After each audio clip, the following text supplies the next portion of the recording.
Saludo para todos jóvenes. Pues en esta ocasión vamos a dar continuidad al tema que hemos venido trabajando para este espacio académico denominado entorno social y ecológico. Bueno, para quienes no tuvieron la oportunidad de asistir al otro encuentro, pues les recuerdo, mi nombre es Edison Ramos y voy a estar acompañándolos a lo largo del desarrollo de este espacio académico, como les había dicho. Entonces, para continuar, cuando nosotros estamos hablando del entorno social y ecológico, vale la pena traer estas palabras de el Papa Francisco, ¿cierto? Quien nos dice que la humanidad está llamada a tomar conciencia de la necesidad de realizar cambios del estilo de vida, de producción y de consumo. Esto va en línea con lo que nosotros planteábamos en el primer encuentro y es cómo podemos empezar a diseñar desde un enfoque relacional, entendiendo que existen 4 actores dentro de este enfoque. El primero de ellos soy yo mismo o mí mismo, ¿sí? El segundo es el otro, es decir, en el primero yo diseño para mí mismo, diseño mi vida, diseño mis intenciones, diseño mis propósitos, diseño todas las cosas que estén relacionadas desde lo que yo considero debe ser aplicado en el ejercicio o en el transcurso natural de mi vida. Lo otro es, el siguiente punto es el otro. El otro es mi vecino, mi familia, mi amigo, mi cliente, mi superior, mi jefe, mi estudiante, mi profesor, etc. El otro hace referencia a las personas que conforman el componente con el cual yo me relaciono. Entonces, para el otro es para quien nosotros diseñamos en mayor medida. Lo otro hace referencia a la creación. Y aquí especificamos que existen 2 tipos de creaciones. La primera es la creación realizada por la naturaleza. Ahí van a converger elementos como el agua, los animales, el aire, la lluvia, etc. Todas las cosas que pertenezcan a la creación de la naturaleza. Y también está dentro de lo otro lo creado por el hombre. Básicamente son las cosas que nosotros hemos transformado, ¿cierto? Y las hemos vinculado dentro del uso cotidiano. Por ejemplo, los automóviles, el dinero, la ropa, los computadores, el internet, todas las cosas que han sido procesadas por el hombre. Y está el cuarto elemento, que es lo totalmente otro. Lo totalmente otro hace parte de un orden, digamos, más incognoscible. No queremos llamarlo desde una perspectiva religiosa, ¿cierto? Limitarlo simplemente como al concepto de Dios, sino como a todo ello que no conocemos, pero ha sido creador. Para resumirlo de esta manera, estamos en esta parte del diagrama. Estoy yo, está el otro y está lo que hemos construido nosotros, ¿cierto? Y está lo totalmente otro y lo creado por él. Entonces, como ven, hay, digamos, dos diseñadores, ¿cierto? El uno será el hombre, el otro será la naturaleza. Y estarán sus respectivas creaciones, la creación natural y la creación procesada por el hombre. Cabe mencionar que cualquier alteración dentro de estos componentes va a afectar de manera radical a cualquiera otro de los integrantes. Bueno, esto como para resumir un poco de lo que miramos en el anterior encuentro e ir entrando en materia sobre lo que nos compete dentro de este espacio. Bueno, el primer punto es que es la ecología. Entonces, la ecología tiene un fundamento disciplinar, pero también científico, y su propósito es estudiar este espacio donde nosotros estamos conviviendo, que muchos lo denominan como la casa común, y el ambiente, ¿cierto? Nosotros ya sabemos que el ambiente no solamente está determinado por los seres vivos, también están los otros elementos, los inanimados, lo artificial y cómo nosotros nos relacionamos con ellos. La etimología es bastante sencilla, viene de oikos, casa, ¿cierto? Y logos, estudio. Entonces es el estudio de la casa. Y en la casa, como les dije, conviven muchos más elementos que solo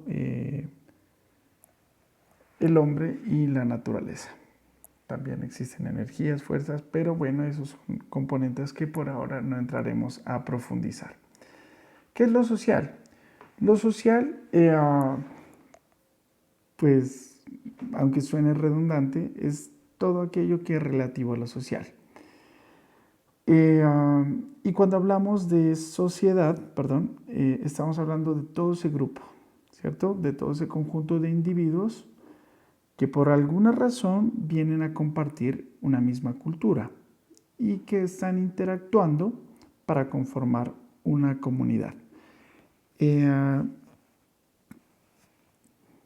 Por ejemplo, nuestra ciudad es una sociedad, pero dentro de esta sociedad pueden existir otras sociedades, ¿sí? Estas sociedades comparten elementos que por constructos, afinidades o creencias los hacen converger dentro de un mismo grupo. De ahí que puedan haber subculturas o subsociedades que se articulen con un mismo propósito.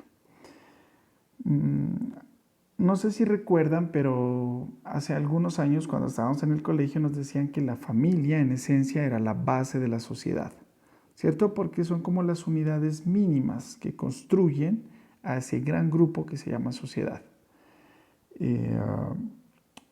Las sociedades actualmente pues tienen múltiples necesidades, las vamos a analizar más adelante. Tienen una visión que los conecta, aunque en algunos casos esa visión sea cada vez más egoísta, ¿sí? Pero tienen un propósito que los hace converger en fines de un desarrollo a nivel comunitario, ¿vale? Todos presentamos desafíos, como la noción de convivencia, ¿cierto? Tiene el propósito de ayudarnos a entender el modo de cómo vivir, de cómo mis libertades llegan hasta los límites donde empiezan los derechos del otro. Y dentro de este fenómeno social también se encuentra un elemento que es la presión social. ¿Qué pasa con ella? Que muchas veces la individualidad, las libertades de una persona o su mismo desarrollo se ven maleadas por el interés grupal. Y para hablar de diseño, pues lo vamos a resumir de esta manera. Ustedes sabrán que el diseño es un campo bastante amplio, ¿sí? Y que disciplinarmente toca distintos puntos, ¿no? Como la moda, los objetos, la gráfica, la multimedia, etc. Pero para fines de este caso nosotros entenderemos el diseño como la capacidad de designar, ¿cierto? La capacidad de responder a una necesidad. Etimológicamente, si hablamos de diseño, entenderíamos de el italiano designare, dar nombre a algo. Pero dar nombre se queda corto en realidad para todo lo que hace el diseño actualmente y es como dar sentido a algo. Eso es lo que nosotros hacemos como diseñadores. Y ahora, cuando hablamos de esa convergencia entre diseño, entre lo ecológico y lo social, pues básicamente vamos a tener que repasar estos 3 puntos, ¿sí? Perdón. Hay que entender que el diseño no es un enemigo. Generalmente vemos como el diseño como un engranaje, ¿cierto? Del sistema productivo, capitalista, etcétera, que lo único que hace es, digamos, maquillar las cosas para que se consuman más, para que se vendan más y de alguna manera se está volviendo cómplice en ese deterioramiento del tejido social y de la naturaleza. Pues vamos a partir de esa premisa y entender que el diseño también puede tomar otras posturas. Una que pueda ser denunciante, ¿cierto? Otra que pueda ser de sancionador, pero también puede ayudar como focalizador, ¿cierto? Como realizador de nuevos enfoques de creación. Y en el tercer punto es entender que el diseño es capaz de generar rutas o procesos que le aporten a la innovación dentro de la consecución de metodologías o de procesos que le permitan no solo a las organizaciones empresariales, sino también sociales, gubernamentales, privadas, etcétera, poder generar procesos más responsables tanto con el entorno natural como con el entorno social. Esta imagen pues es particularmente repetitiva, ¿sí? Básicamente podría ser una radiografía de nuestro planeta en este momento. Como vemos, existe pues un tumulto, ¿cierto? Existe una corriente de personas que se movilizan de una manera masiva, un panorama que se repite pues día a día con mayor frecuencia en muchos escenarios. ¿Su propósito cuál es? Prácticamente parecemos pertenecer a una gran plaza de mercado, donde simplemente estamos ofreciendo y estamos adquiriendo cosas o servicios para la satisfacción personal. Pero en medio de este tumulto también habrán personas que con acciones mínimas como guardar un papel dentro de su bolsillo o tratar de pagar lo justo a otra persona, están tratando de hacer la diferencia. El punto es cómo estamos nosotros comportándonos ante este panorama desde la perspectiva del diseño. Hay un diseñador que se llama Víctor Papanek y él nos plantea lo siguiente. Él dice que el diseño es el esfuerzo consciente de imponer un orden significativo. La frase en realidad nos puede parecer elemental o demasiado sobreelaborada, pero tiene bastante sentido con todo el proceso que nosotros vamos a desarrollar. Entonces, el diseño tiene que tener conciencia, ¿sí? Pero no es una conciencia de asumir culpas, sino una conciencia de saber qué es lo que se está haciendo, ¿sí? Y en el momento en el que se adquiere conciencia de saber qué es lo que se está haciendo, se puede organizar. Y cuando hay organización dentro de los procesos, pues no va a haber ni excesos, ni sobreproducción, ni averías, ni malas calidades, ni desechables, ni etcétera, ni ninguna de estas cosas, porque vamos a tener control.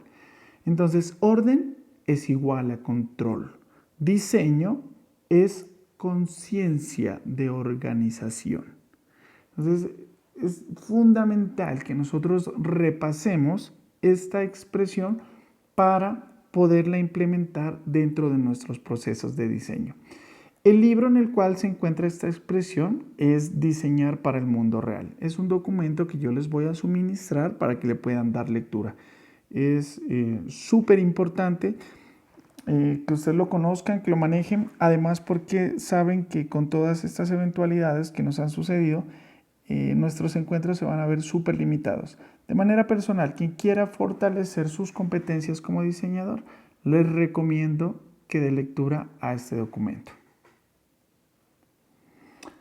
Bueno, hasta ahí podemos tener una ráfaga de conceptos, ¿cierto? Diseño, sociedad, ecología, responsabilidad, conciencia, etc. La pregunta aquí es, bueno, ¿cómo lo hago? ¿Cómo hacerlo?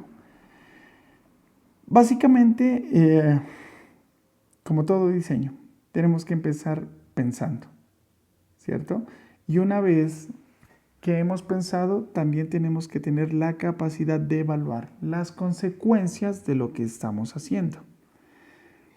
A través de la creación, ¿sí? de la hechura, de los prototipados, de la producción, y preguntarnos de manera recurrente dónde, qué, cómo y para qué, enlazado con estos conceptos de lo sustentable, lo sostenible y lo responsable. Cuando hablamos de estos tres conceptos, quiero plantearles la siguiente situación. Piensen en cómo podemos diseñar algo que a la fecha de hoy tenga un impacto menor del que tenía antes.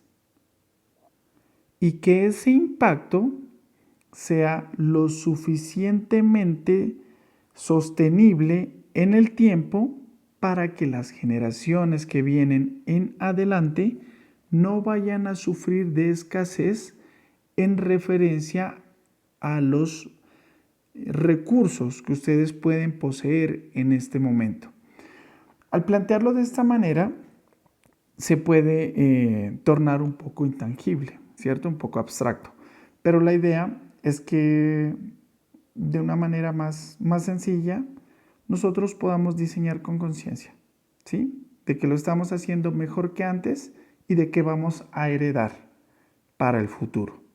Eso es como la premisa. Bueno, antes de cerrar esta parte, quiero hablarles de unas bases para el diseño. En este caso lo he bautizado como ecosocial, pero puede ser diseño ecológico, diseño social o tantas definiciones dentro de la ambigüedad conceptual que existe para el tema. Las bases nos citan o nos rezan lo siguiente. Pues la primera es que hay que tener en cuenta que es supremamente importante disminuir el impacto, ¿cierto? El impacto sobre el ambiente, entendiendo que el ambiente está conformado por lo ecológico y lo social. Entonces, años atrás, cuando venían las empresas a producir caucho acá, pues no les importaba matar personas para quitarles sus terrenos y ahí sembrar estos árboles, ¿no? Para ser procesados. O también lo que sucede ahora, ¿no? Mucha gente que se dedica a la parte de la minería ilegal y no le importa contaminar las fuentes hídricas, esterilizar las tierras o utilizar químicos que dejen inservible el agua para muchas otras personas, ¿cierto? Afectando así como el tejido social y también afectando las propiedades de los recursos naturales. Entonces, cuando nosotros vemos una explotación minera, nos damos cuenta con mucha tristeza lo nefasto que ha sido para la región, para el planeta, pues el ejercicio de esta extracción, ¿no? Para posteriormente poder realizar sus productos. Entonces recuerden, lo primero es tener en cuenta el impacto. Lo segundo es potencializar el desarrollo, ¿vale? Entonces, no podemos nosotros entrar a diseñar sacrificando unas cosas por otras en una escala de 100 a 0. O sea, reducimos en una parte, pero ganamos en otra. Recuerden que nosotros también hacemos parte de un sistema económico y unas por otras. Entonces, ganamos en unas, reducimos en otras, pero eso va a impactar de manera positiva en otros aspectos en los que nosotros queremos entrar a ganar. Hay que potencializar el desarrollo, ¿cierto?, de las sociedades sobre términos de humanidad e integralidad. ¿Por qué hago esta salvedad? Porque no estamos hablando solamente de los recursos naturales, también estamos hablando de la sociedad. Entonces, le aportamos a la conservación de los recursos y de toda la parte natural, pero también apostémosle al desarrollo humano, ¿sí? Nuestro desafío como diseñadores, ¿cuál es? Es dar respuesta de manera integral hacia la generación de un mundo más sustentable. Bueno, les voy a contar rápidamente un caso. Seguramente ya lo vieron, pero creo que es, digamos, un elemento pues, bastante oportuno para el tema que estamos tratando. Hay una comunidad, ¿sí? Una comunidad que es, pues digamos, bastante pobre, precaria y tampoco es muy educada. Ellos viven en un sector que está rodeado por un río. El problema es que todas las personas han tomado el río como el gran basurero. Esa agua es pues realmente contaminada, ¿no? Es negra, es más oscura, digamos, que el río Pasto, ¿cierto? No la podemos como consumir. Y toda esta población tiene problemas de agua. Algunos de los que se atreven a darle como un tratamiento escaso o tratar de tomar, pues mueren por distintas enfermedades, ¿no? Cólera, malaria, etc. Entonces hay un problema muy grave en términos de ecosocial, pues eso se evidencia desde el planteamiento. Entonces, ¿qué es lo que sucede? Que un grupo de chicos, ¿cierto? Así como ustedes, que pertenecen a la universidad, se toman a pecho este proyecto y se plantean el desafío. ¿Cómo podemos suministrar, ¿cierto?, agua potable para los residentes de esta comunidad de una manera sostenible? Pues las opciones fáciles es darles agua, ¿cierto? Llevar un tanque y estar suministrando periódicamente la cantidad que estas personas necesitan. ¿Cuál es el problema?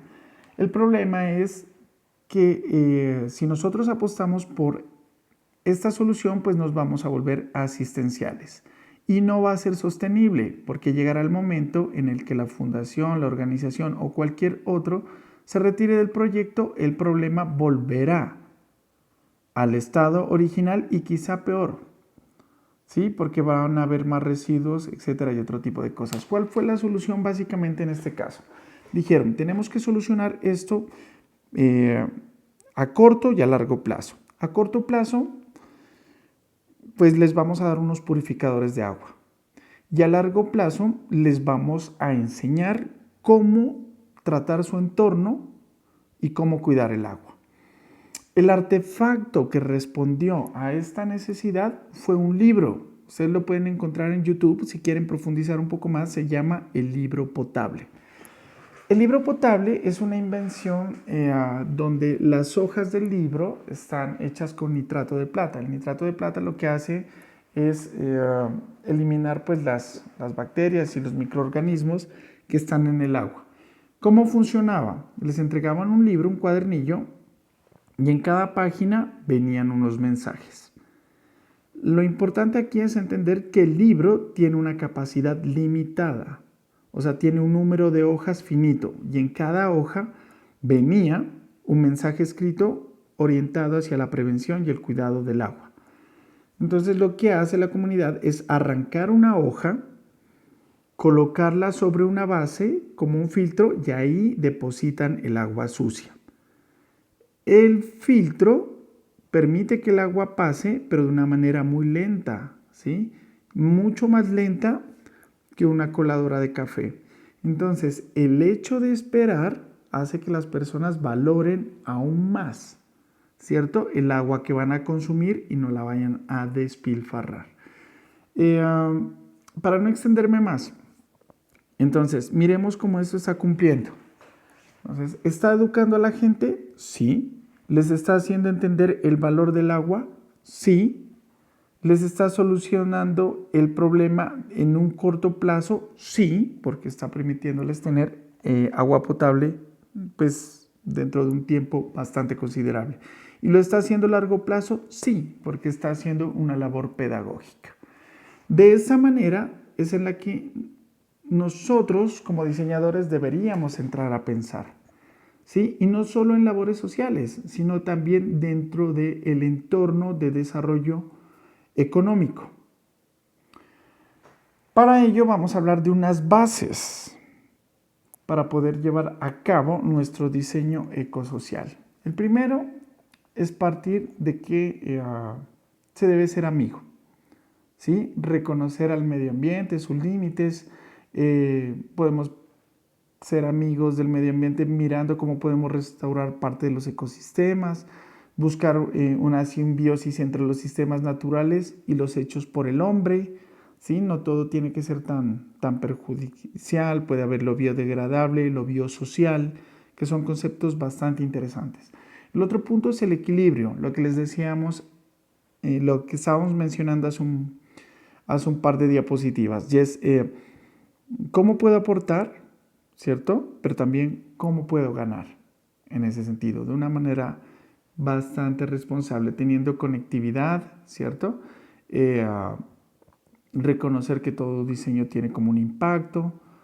Y por último estaría el componente de la innovación. Entonces la innovación es lo que me va a plantear la ruta o el camino sobre el cual yo voy a crear o a desarrollar mis productos o proyectos.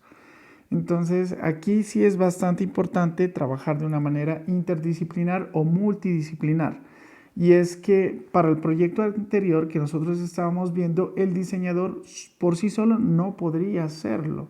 Tuvo que asesorarse de personas que supieran de química, ¿sí? Que supieran de qué es, de comportamiento social, etcétera, para poder llevar a cabo su propuesta.